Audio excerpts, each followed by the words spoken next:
وسلم نے کیا فرمایا؟ خوب اچھی طرح سمجھو. 73 فرقوں میں سے ایک جنت میں جائے گا. صحابہ نے پوچھا وہ کون سا ہوگا؟ تو آپ صلی اللہ علیہ وسلم نے اس فرقے کا نام بولتے کیوں نہیں بھائی؟ نہیں بتایا.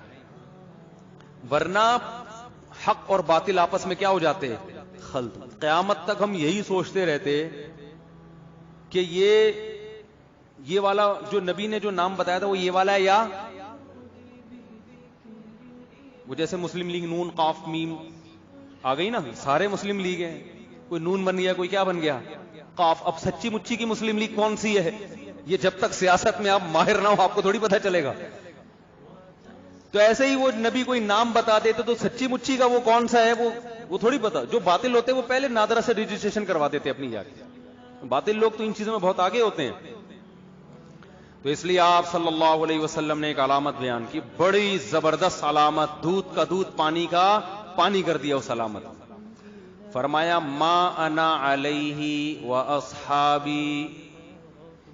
73 فرقوں میں جو فرقہ میرے اور میرے ساتھیوں کے طریقے پر ہوگا وہ کیا ہوگا؟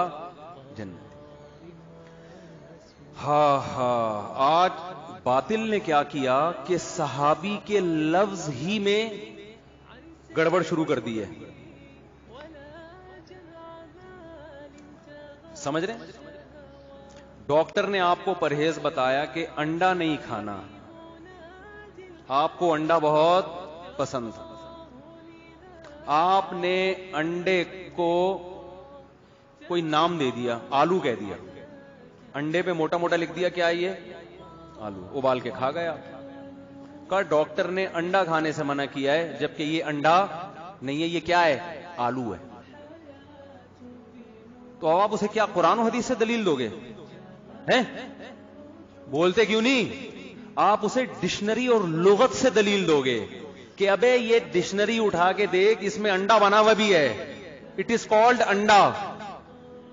بتاؤ گے نا کہ یار اردو میں انڈا اسے کہتے ہیں. ایسی نہیں مانے گا نا. اس میں لکھا ہوگا انڈا اس چیز کو کہتے ہیں جو مرغی سے ایک سفید رنگ کا نکلتا ہے.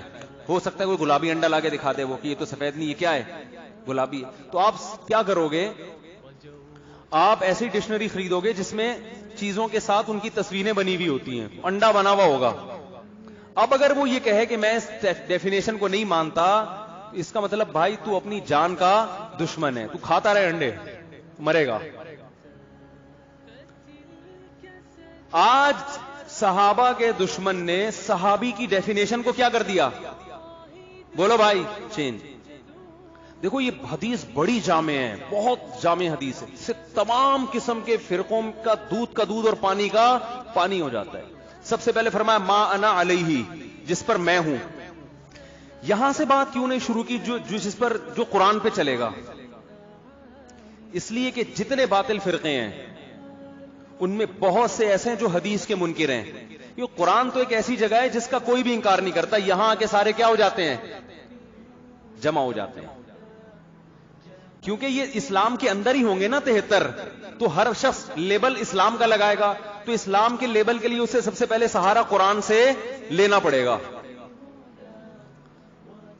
ویسے تو اصل یہی ہے کہ جو قرآن و سنت پہ چلتا ہو، لیکن نبی صلی اللہ علیہ وسلم نے یہاں یہ تعبیر اختیار نہیں کی ہے کیونکہ آپ یہاں باطل کو حق سے کیا کر رہے ہیں؟ چھانٹ رہے ہیں. اس کے لیے اگر قرآن کا آپ حوالہ دے دیتے کہ جو قرآن پہ چلے گا، تو باطل لوگ سب سے زیادہ قرآن کر رہے ہوتے ہیں آج کل. ہر آیت کا حوالہ، ہر آیت کا نمبر اور ریفرنس.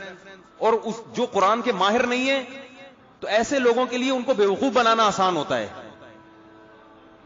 تو اس لیے آپ نے سب سے پہلی علامت بیان کی ما انا علیہ، جس پر کون ہے؟ میں ہوں. کیا مطلب؟ قرآن کی ایسی تشریح اگر کوئی کرتا ہے کہ جس پر میں نہیں ہوں، اس تشریح کو دیوار پہ مار دینا.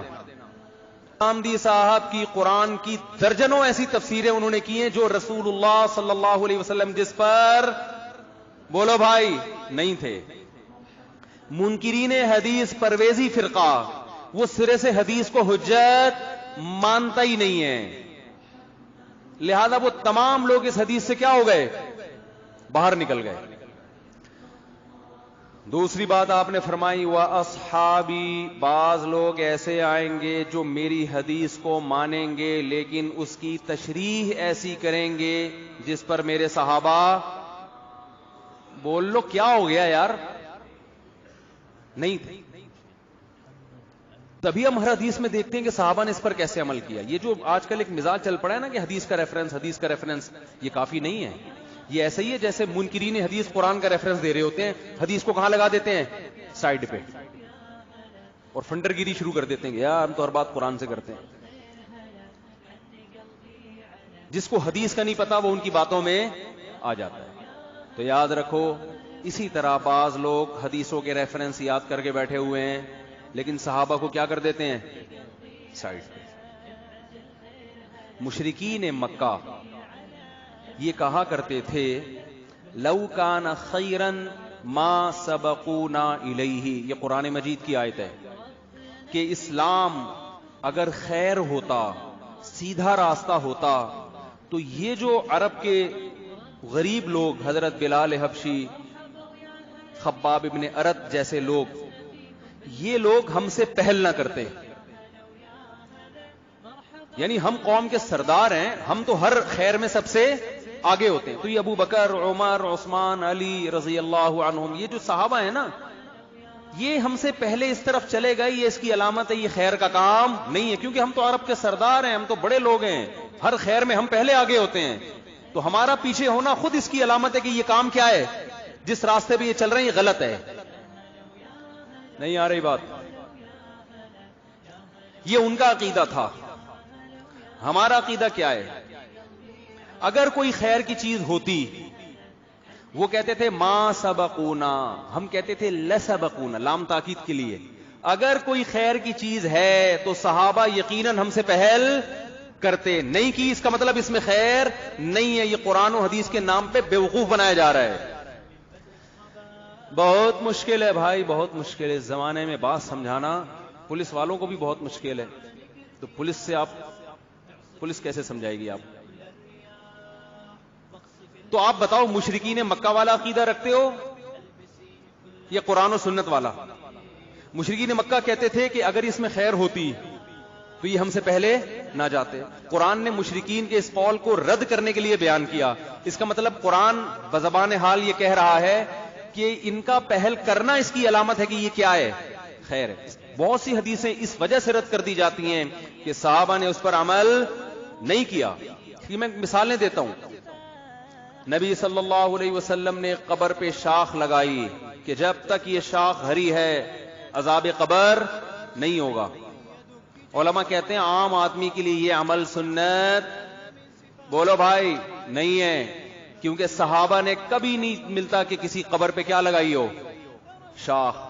یہ اگر سنت عمل ہوتا، خیر کا کام ہوتا تو ابو بکر کرتے، عمر کرتے، عثمان کرتے، علی کرتے، ابن مسعود کرتے، ابو ہریرہ کرتے، معاذ ابن جبل کرتے، ابن عباس کرتے.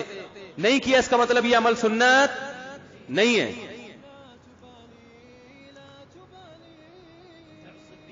اور بہت سی مثالیں ہیں اس کی. شب برات کے موقع پہ 15ویں شعبان کو لوگ کہتے ہیں قبرستان جانا سنت ہے. ہماری تحقیق میں بالکل بھی سنت نہیں ہے، نہ تو نبی صلی اللہ علیہ وسلم سے ثابت اور نہ صحابہ سے. اس بارے میں ایک بہت ضعیف روایت پیش کی جاتی ہے جس کی پوری سند پہ میں نے ایک دفعہ آڈیو ریکارڈنگ کروائی تھی. فرض کر لو وہ حدیث صحیح ہے، ہم اگر مان لیتے ہیں کہ نبی 15ویں شعبان کی رات کو قبرستان گئے، فرض کر لو، پھر بھی یہ عمل سنت نہیں ہے، کیونکہ صحابہ 15ویں شعبان کی رات کو قبرستان بولتے کیوں نہیں بھائی؟ نہیں جائے. لو کان خیرن، اگر یہ سنت عمل ہوتا صحابہ ہم پہ سبقت کرتے. اب اگر کوئی 15ویں شعبان کی حدیث پیش کر کے یہ کہے کہ نبی نے یہ کام کیا، نبی نے یہ کام کیا، نبی اور 15ویں شعبان کو قبرستانوں کو آباد کرنا شروع کر دے، تو اس کا مطلب وہ ما انا علیہ و اصحابی، وہ نبی کے طریقے پر تو دعویٰ کر رہا ہے لیکن صحابہ کو کیا کر رہا ہے؟ صحابہ کو ایک طرف کر رہا ہے. وہ تو نبی نے علامت بیان کر دی کہ جو میرے اور کس کے؟ صحابہ کے راستے پر ہوگا. صحابہ کو نہیں لگا سکتے آپ درمیان میں. اہل حدیث حضرات سے انتہائی احترام کے ساتھ، میں اہل حدیث حضرات کو علی اطلاق گمراہ نہیں سمجھتا. چند مسائل میں میرا موقف بہت مضبوط ہے، اور میں کہتا ہوں ان مسائل میں اہل حدیث سے فتویٰ لینا جائز نہیں جس میں 3 طلاق کا مسئلہ بھی ہے. اگر نبی کے دور میں اکٹھی 3 طلاقیں ایک ہوتی تو کسی ایک صحابی کا تو اس پہ فتویٰ ہوتا. ایک صحابی کا بھی فتویٰ نہیں ہے. اور درجنوں فتاوا صحیح سند سے ثابت ہیں کہ انہوں نے ایک مجلس کی 3 طلاقوں کو کتنا قرار دیا؟ 3. ہمارے اہل حدیث حضرات یہ کہتے ہیں کہ حضرت عمر نے چونکہ قانون بنایا تھا اس لیے صحابہ اس قانون کو فالو کر رہے تھے، ورنہ نبی کا یہ فیصلہ نہیں ہے. پہلی بات تو یہ بات ہی غلط ہے، یہ عقل اس کو تسلیم ہی نہیں کرتی ہے کہ بیوی کے حلال و حرام کرنے کا اختیار کس کے پاس آ جائے؟ حضرت عمر کے پاس. دوسری بات یہ فرض کر لو تھوڑی دیر کے لیے، جب قانون بنا دیا، فرضی ہے، حقیقت میں نہیں بنایا قانون، کچھ بھی نہیں ہے ایسا، یہ ممکن نہیں ہے کہ اللہ جس بیوی کو حلال کہہ رہا ہے حضرت عمر اس کو کیا کر دیں؟ حرام. یہ ممکن نہیں، یہ تحریف ہے دین میں، یہ سیاست نہیں ہے. اتنی بڑی تحریف کا مرتکب حضرت عمر ہوں گے کہ مرتکب حضرت، یہ ناممکن ہے. اور اگر ہو رہے ہیں تو سارے صحابہ اس کو مان لیں، یہ بھی وہ تو بھائی کپڑوں پہ اعتراض کیا کرتے تھے کہ اے عمر یہ آپ کا اتنا لمبا کرتا کہاں سے آ گیا؟ مال غنیمت میں تو اتنا بڑا کرتا نہیں ملا کسی کو. وہ صحابہ تھے بھائی، وہ ہماری طرح تھوڑی تھے. ہمارے سیاسی لوگ کیا ہوتے ہیں؟ مشہور ہیں لوٹے ہونے میں، لڑکتے رہتے ہیں کبھی ادھر کبھی. وہ صحابہ تھے. حضرت عمر نے ممبر پہ اعلان کیا کہ 400 درہم سے زیادہ کسی عورت کا مہر نہیں ہوگا، کیونکہ مہر بہت زیادہ ہونا شروع ہو گیا تھا. اور یہاں سیاستاً پابندی لگانے کی اجازت بھی تھی، کیونکہ مہر کا تعلق بیوی کے حلال یا حرام ہونے سے نہیں ہے. گورنمنٹ جیسے چیزوں کے ریٹ متعین کر دیتی ہے نا، بھائی آٹا اس سے زیادہ نہیں بیچ سکتے، تو یہاں سیاست کی اجازت بھی تھی کہ بھائی مہر بہت زیادہ ہو رہے ہیں، لڑکیوں کی شادیوں میں مشکلات ہو رہی ہیں، تو 400 سے اوپر پہ پابندی. یہ سیاسی پابندی تھی، اس کو بھی صحابہ نے قبول نہیں کیا. ایک عورت کھڑی ہو گئی ممبر پہ بیٹھے ہوئے ہیں اور پابندی لگا رہے ہیں کہ 400 درہم سے زیادہ نہیں. عورت کھڑی ہو کے کہنے لگی کہ اے عمر، قرآن میں اللہ کا ارشاد ہے وَإِنْ آتَيْتُمْ إِحْدَاهُنَّ قِنْطَارًا فَلَا تَأْخُذُوا مِنْهُ شَيْئًا. اگر ایک عورت کو سونے کا پہاڑ بھی مہر میں دیا ہو تو کچھ بھی واپس نہیں لے سکتے. تو اللہ تو سونے کے پہاڑوں کا تذکرہ کر رہا ہے اور آپ 400 سے زیادہ پر کیا لگا رہے ہیں؟ پابندی. حالانکہ قرآن نے یہ نہیں کہا تھا کہ سونے کا پہاڑ مہر میں دینا چاہیے، وہ تو ایک مثال تھی. لیکن حضرت عمر نے جب یہ آیت سنی ہے ایک دم خاموش ہو گئے اور فرمایا اخطأ رجل واصابت امرات، مرد سے غلطی ہوئی اور عورت نے صحیح بات کہی. اور مرد بھی کون؟ جو خلیفۃ المسلمین ہے. فرمایا وہ غلطی کر رہا ہے اور ایک عورت کیا کہہ رہی ہے؟ وہ حق بات کر رہی ہے. فوراً رجوع کر لیا اپنے اس فیصلے سے. تو بتاؤ حضرت عمر اگر 3 طلاقوں پہ پابند کہتے کہ 3 ہی ہوں گی تو 20 عورتیں کھڑی ہو جاتی کہ ہمارے میاں نے جب 3 دی ہیں اور ہوئی 1 ہے، اور قرآن کہہ رہا ہے کہ اکٹھی 3 ایک ہوتی ہیں، حالانکہ کہہ نہیں رہا لیکن خود ہی فرض کر لیا کہ کہہ رہا ہے. تو آپ کون ہوتے ہیں ہمیں اپنے شوہروں پر حرام کرنے والے، ہمارے گھر اجاڑنے والے؟ ایک صحابی نہیں کھڑا ہوا، کھڑے ہوئے نہ کوئی عورت، کوئی بھی نہیں. تو اس کا مطلب ہے میرے بھائی یہ ما انا علیہ و اصحابی میں سے اصحاب کو کیا کیا جا رہا ہے؟ 3 طلاق کے مسئلے میں آپ اصحاب رسول کو کیا کر رہے ہو؟ ایک طرف کر رہے ہو. تو یہ بہت بڑا مسئلہ ہے. ایک گمراہی یہ ہے کہ آپ صحابہ کے عمل کو درمیان سے نکال دیں. اس سے بڑی گمراہی یہ ہے کہ آپ صحابہ کو حجت ماننے سے انکار کر دیں.